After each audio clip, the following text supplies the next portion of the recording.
Alright guys, December 19th. I'm under the stand right now where I had some opportunities at some bucks this season, but I'm going to head about 60 yards this way and I'm going to start marking a spot for a food plot. I think I'm planning on getting 2 in this property this year, just small ones, and try it for the first time here. So I'm just kind of working with this spot because I know it's a good spot and I want a little bit of a food source over here. So we're going to go over there and take a look. Try to mark some trees where we will be working this year, and let's get to it. Alright guys, food plot is marked. I got it marked around, I think I'm put right here. That spot where that stands right over there, about 60 yards. So I think this is a good location to pull these deer this way, out of bedding here. We got a field here that's not food. I might try to get some cover in there, but really just try to use this location right here for food source. Bring these deer in here. But yeah, looks good. I'm gonna go to the other side of the farm now, do another one, just get some markings and see how wide and stuff. But I'm gonna take a quick measurement and then I'm gonna go over there. Pulled in all the food plots marked, so we're gonna head back in, and I'll be out in here in the next few weeks, hopefully cutting in these plots. So excited for that, and I'll see you guys.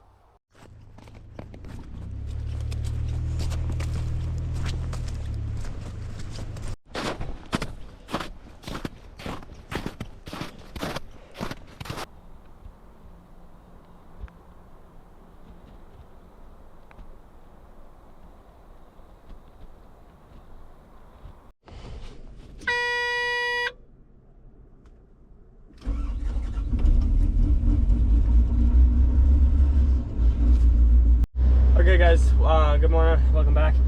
Today we're gonna jump in this excavator got here. Finally, spring's rolling around, starting to melt a little bit here, so I'm gonna take this in the woods and try to get a little path started where I can start a food plot for this year. I marked this all out end of last season, and I'm hoping to get this done into spring, so we're gonna go check it out and see what we can get done.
Alright guys, quick finished. Got a stack of logs here. I'm gonna leave this, let it dry because it's really muddy right now. I'll come in and clean it up after. Head out and we'll be back in here soon.